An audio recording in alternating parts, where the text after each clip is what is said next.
سلام دوستای گلم، به کانال آوای زندگی خوش آمدین. مردی بود که زن جوان و زیبایی داشت. این زن به قدری زیبا بود که هر کسی اونو میدید نمیتونست چشم از اون برداره.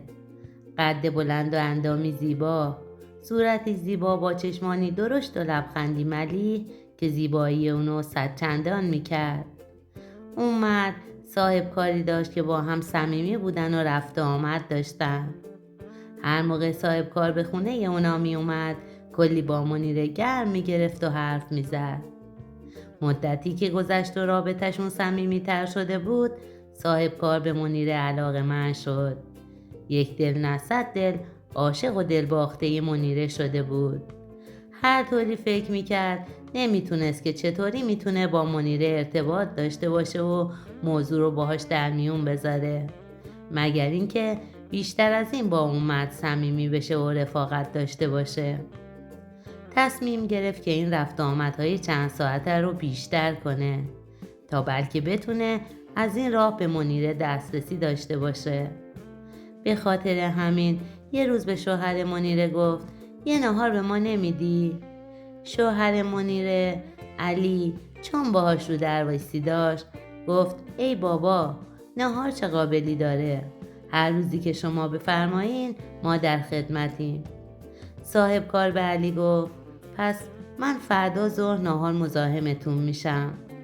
علی نگونبخت که از همه جا بی خبر بود که دادن این نهار چقدر براش قراره گرون تموم بشه، قبول کرد و خوشحال از این که با صاحب کارش صمیمی تر میشه و شاید یک موقعیت مالی براش پیدا کنه، به خونش اومد و به منیره گفت فردا ظهر صاحب کارم قراره نهار بیاد خونمون. هرچی لازم داری بگو تهیه کنم که باید نهار خیلی خوبی براش تهیه کنیم که حسابی بهش خوش بگذره و رفت آمد بیشتری با همون داشته باشه. منیرم چیزی نگفت و رفت تا تدارک نهار فردا رو ببینه. روز بعدم حسابی ازش پذیرایی کردن و کلی بهش خوش گذشت. اون روز گذشت. چند روز بعد بازم صاحب کار که فکر شوم خودش رو جلو می برد به علی گفت زنم امشب خونه نیست. اگر اشکالی نداره من امشبم شام بیام خونه شما. بازم علی با خوشحالی قبول کرد. شب صاحب کار به خونه اونا رفت. علی و منیره تو خونه‌ای که زندگی میکردن یه زیرزمین داشتن. خودشون طبقه همکف ساختمون زندگی میکردن. صاحب کار به علی گفت علی چرا طبقه پایین خونتو بدون مصرف انداختی؟ میدونی اگه یه دستی به سر و روی اون بکشی میتونی اجاره بدی و کلی کمک خرجت باشه؟ علی یکم فکر کرد و بعد به صاحب کارش گفت راستش چون زنم جوونه و میخواد تو خونه راحت باشه میترسم مستاجر بیارم. میترسم مستاجر برام اسباب درد سر بشه. به خاطر همین از خیر مستاجر و اجارش گذشتم. وقتی که علی این حرف زد صاحب کار سری دنبال حرف خودش رو گرفت. گفت راست میگی، ولی خب میتونی به یه زن تنها و مجرد یا حتی دانشجوهایی که دنبال خوابگاه هستن بدی. بعدم یکم مکث کرد و گفت راستی من یه خاله دارم که تنها و مجرده، تنها زندگی میکنه. اگر اجاره بدی برم با خالم صحبت کنم که بیاد اینجا. هم همدم و مونس زنت میشه، هم هر موقع که کاری داشته باشی خاله خانم میتونه براتون انجام بده. علی یکم به حرفای صاحب کارش گوش کرد. بعدش گفت باشه، اگه تنها باشه حرفی ندارم. شما باهاش صحبت کن ببین نظر اون چیه. صاحب کار لبخند شیطانی زد و ادامه داد خاله خانم کسی رو نداره و فقط منو داره که گهگاهی میام و بهش سر میزنم. علی گفت والا اینطور که شما میفرمایید خیلی هم عالیه. اصلا اگر قبول کنه و بیاد خیال منم از بابت منیره راحت میشه. اونا قول و قراراشونو گذاشتن و قرار شد 1 ماهی علی دست و روی به سر در و دیوار زیر زمین بکشه تا خانه خانم بیاد و اونجا زندگی کنه. بعد از اینکه کار زیرزمین تموم شد، خاله خانم رو خبر کردن. اونم وسایلش رو جمع کرد و به خونه علینا اومد. خاله خانم طفلی چون وضع مالی خوبی نداشت و تنها بود، تمام وسایلش یه قالیچه پینه وصله و یه چراغ و یه دست لحاف و تشک بود که همه رو بار ماشین زده بود و به خونه علینا آورده بود. بعدم وسایلش رو برد و داخل زیرزمین جایگیر شد. چند روزی از رسیدن خاله خانم به خونه علی میگذشت و حسابی با هم صمیمی شده بودند، تا اینکه یه روز صاحب کار علی بهش گفت باید به یه شهر دور بره تا مقداری جنس که خریده رو تحویل بگیره و بیاره. علی هم قبول کرد. روز بعد به اون شهر به راه افتاد. صاحب کار که نقشش حسابی گرفته بود و مطمئن شده بود که علی حداقل تا چند روزی به خونه بر نمیگرده، شب که شد و دیگه نیمه شب شده بود، به در خونه علی رفت و زنگ زد. خاله خانم در رو باز کرد. صاحب کار به داخل خونه رفت و وقتی که دید منیره به اتاق بچهش رفته تا اونو خواب کنه، یک سره به سمت اتاق رفت و در رو باز کرد. منیره که تعجب کرده بود و انتظار اومدن صاحب کار رو نداشت، با ترس و دستپاچگی فریادی سری زد و گفت ای بابا، اینجا چی کار میکنید؟ خاله خانم زیر زمینه و شما باید به زیر زمین میرفتین. ولی صاحب کار که دیگه هیچ اختیاری از خودش نداشت، رو به منیره کرد و گفت راستش من امشب اصلا به خاطر خانه خانم نیومدم. من امشب به خاطر تو اومدم. صبرم دیگه تموم شده. 6 ماهه که آتش عشقت داره منو میکشه و خواب و خوراکم رو گرفته. منیره جواب داد خیلی زود از اتاق من برو بیرون. چنین چیزی که تو میگی اصلا امکان نداره. مگر نمیدونی که من شوهر دارم و شوهر و زندگیمو دوست دارم؟ مطمئن باش که به هیچ وجه دستت به من نمیرسه. صاحب کار گفت این حرفا برام مهم نیست. اگر که شده با زورم باهات رابطه برقرار میکنم. منیره که دید هر کاری میکنه صاحب کار قبول نمیکنه و هیچ مدل راضی نمیشه، فکر کرد که کاری کنه که زمان بگذره تا بلکه خاله خانم به اتاقشون بیاد. به خاطر همین بیشگونی از بچهش گرفت تا با بیتابی بچه و سر و صدایی که به راه می اندازه خاله خانم بشنوه و بیاد و به منیره کمک کنه. وقتی که منیره از بچه بیشگون گرفت، بچه شروع کرد به گریه کردن و جیغ کشیدن. منیره رو به صاحب کار کرد و گفت ببین بچم داره بیتابی میکنه. یکم صبر کن که ساکتش کنم تا خوابش ببره. منیره که میخواست با این حرکت وقتی که بچه رو بغل میکنه و راه میره سریع از اتاق بیرون بیاد و به زیر زمین و به سمت خاله خانم بره، صاحب کار انگاری نقشه منیره رو متوجه شده بود. لبخند شیطانی زد و گفت ببین تو از این اتاق به هیچ بهونه‌ای بیرون نمیری. بچه رو به من بده تا خودم ساکتش کنم. بعدم بچه رو بغل کرد و شروع به راه رفتن کرد. وقتی که از اتاق بیرون رفت، منیره سری میزی که کنار در ورودی اتاق بود جلو کشید و پشت در گذاشت. اون لحظه صاحب کار متوجه رودستی که از منیره خورده بود شد. شروع کرد با مشت و لگد به در اتاق زدن تا بتونه در رو باز کنه. ولی وقتی که دید در به هیچ وجه باز نمیشه، از اتاق بیرون رفت. از پنجره اتاق منیره رو صدا زد و گفت در رو باز کن. یا با زبون خوش باز میکنی یا خودم هر طوری شده میام تو. منیره که خیلی ترسیده بود فریاد میزد و خاله خانم رو صدا میزد. ولی خب چون خاله خانم گوش سنگینی داشت، به این زودی صدای منیره رو نمیشنید. همینطور منیره فریاد میزد و کمک میخواست. از طرفی هم صاحب کار به پنجره اتاق میزد و میگفت در رو با زبون خوش باز کن. یا باز کن یا خودم باز میکنم. با آخرین مشتی که به پنجره زد، شیشه پنجره شکست و به اطراف پاشید. ولی خب پنجره کوچیک بود و صاحبکار نمیتونست از اون پنجره داخل اتاق بره. تصمیم گرفت که از ترفند دیگه ای استفاده کنه. رو به منیره کرد و گفت تو که میدونی بچت دست منه. هر بلایی که دلم بخواد سرش میارم. پس عاقل باش و کار خطرناکی انجام نده که بعد پشیمون بشی. منیره با شنیدن اسم بچه‌ش وقتی که دید موضوع به جای حساس و خطرناکی رسید شروع کرد به التماس کردن که کاری به بچم نداشته باش. تو هر کاری کنی من حتی اگر شده خودمو میکشم، ولی نمیذارم که دست کثیف تو به من برسه. بچه که داد و فریاد مادرشو میشنید ترسیده بود و دائم جیغ میکشید و گریه میکرد. صاحبکار وقتی که دید بچه جیغ میکشه بچه رو که روی زمین نشسته بود با یه لگد به پهلوی زد و بچه روی زمین افتاد و سرش به زمین خورد. بعدم از حال رفت و بیهوش شد. وقتی که دید با لگدی که زده بچه روی زمین افتاده و تکون نمیخوره فکر کرد که سر بچه زمین خورده و مرده.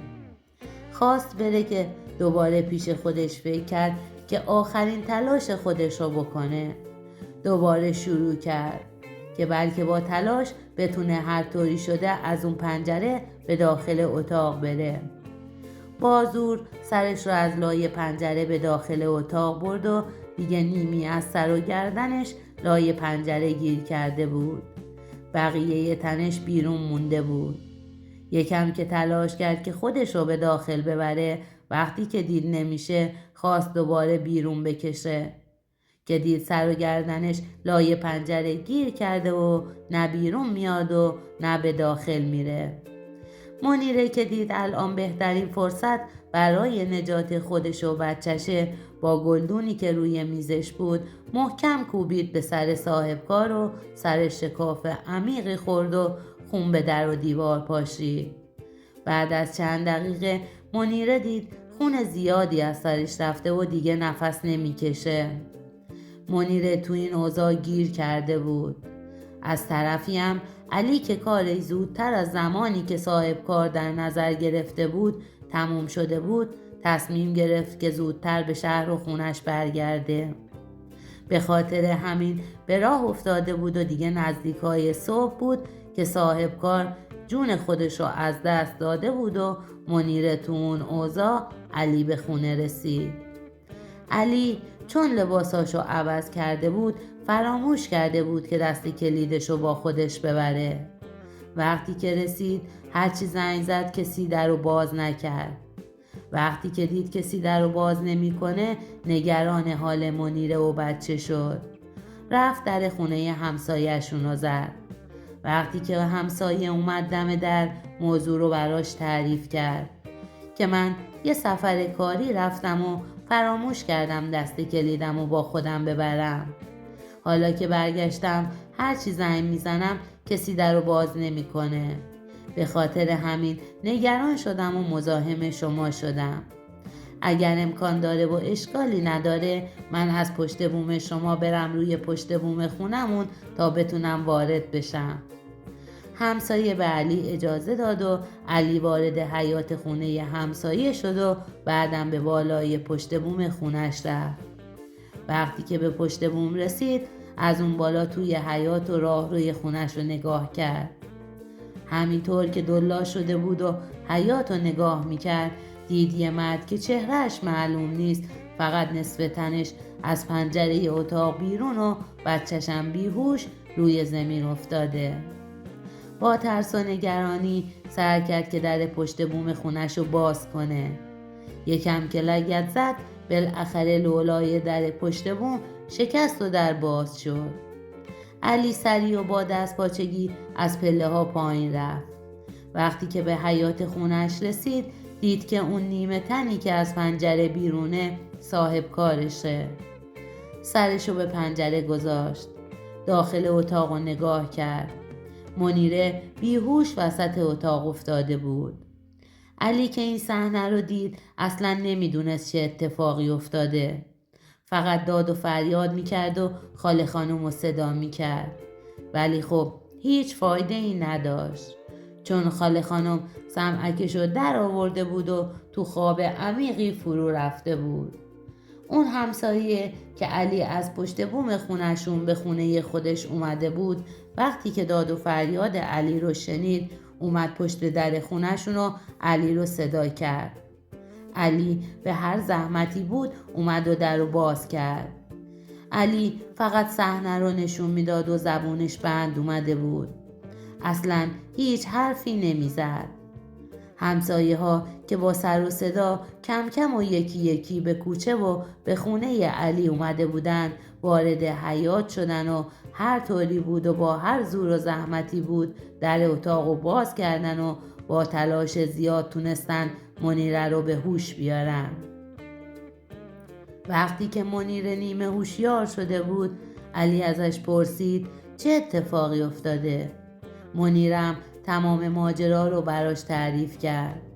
بعد سراغ بچه‌ش رو گرفت. یکی از زنای همسایه وقتی که به حیاط اومده بود و بچه رو دیده بود بغلش کرده بود و دیگه بچه رو هم به هوش آورده بود. جلو اومد و بچه رو تو آغوش منیره گذاشت. سر بچه شکسته بود و خون زیادی ازش رفته بود. همسایه ها با پلیس تماس گرفتن و وقتی که پلیس اومد علی و منیره و بچه رو به اداره آگاهی برد. نعش صاحب کار رو هم به پزشکی قانونی. منیره وقتی که به اداره پلیس رفت همه اون اتفاق و اون جریانی که افتاده بود رو برای پلیس تعریف کرد. پلیس با شنیدن شرح ماجرا منیره رو به دادگاه و پیش قاضی فرستاد. قاضی با خوندن پرونده منیره حکم قطعی خودش رو اعلام کرد. چون از دست دادن جون صاحب کار بعد از بررسی پزشکی قانونی معلوم شد به خاطر ضربه‌ای بوده که منیره به سرش زده بود، ولی اونو تبرئه کردن، چون منیره خواسته از حریم خصوصی و از ناموس خودش دفاع کنه. بعد از بررسی و حکم قانونی و قطعی منیره پلیس خواست خاله خانم رو ببینه و سوالاتی ازش بپرسه، چون وقتی که صاحب کار اوایل شب به خونه علی میاد زنگ زیرزمین رو میزنه و خاله خانم در رو باز میکنه. پس باید بعد از چند دقیقه یا حتی چند ساعت نگران منیره و صاحب کار میشده و یه سر به اونها میزده، ولی خب هیچ خبری ازش نبوده. به خاطر همین پلیس دستور گشت خونه و بازداشت خاله خانم رو داد. خاله خانم باید می اومد و به چند تا سوال جواب میداد. وقتی که ماموران پلیس آگاهی به خونه علی میان یک سره به زیر زمین میرن، ولی خاله خانم اونجا نبوده و از اونجا رفته بوده. حالا دیگه هیچ کس از خاله خانم خبر نداشت. این سوال مهم می شده بود در ذهن و فکر علی یا منیره که خاله خانم خبر داشته یا نه، یا صاحب کار با خاله خانم همکاری کرده بوده یا نه، یا بعد از دیدن این اتفاق پیرزن ترسیده بوده و از خونه فرار کرده بوده، یا شایدم مقصر اصلی خود علی و منیره بودن که بدون اینکه هیچ شناختی از صاحب کار داشته باشن و فقط به خاطر چند ماه آشنایی به او اطمینان کرده بودن تا خاله خانمو به خونه‌شون بیاره. دوستان عزیز، خوشحال میشم تا نظرات با ارزشتون رو در مورد این سرگذشت بدونم که کدوم یک از این مواردی که در آخر گفتم رو شما درست میدونید. دوستان عزیز، این بود سرگذشت دوست عزیزمون. اگر به چنین سرگذشت‌هایی از دوستان علاقه‌مند هستین و برای حمایت از ما لطفاً کانال رو لایک و سابسکرایب کنید و زنگوله کنارش رو فعال کنید تا هر وقت چنین سرگذشت‌هایی از دوستان به دستم رسید و در کانال قرار دادم به شما اطلاع داده شود. ممنون از اینکه امروز هم تا پایان این سرگذشت در کنار ما بودین. شما رو به خداوند می سپارم.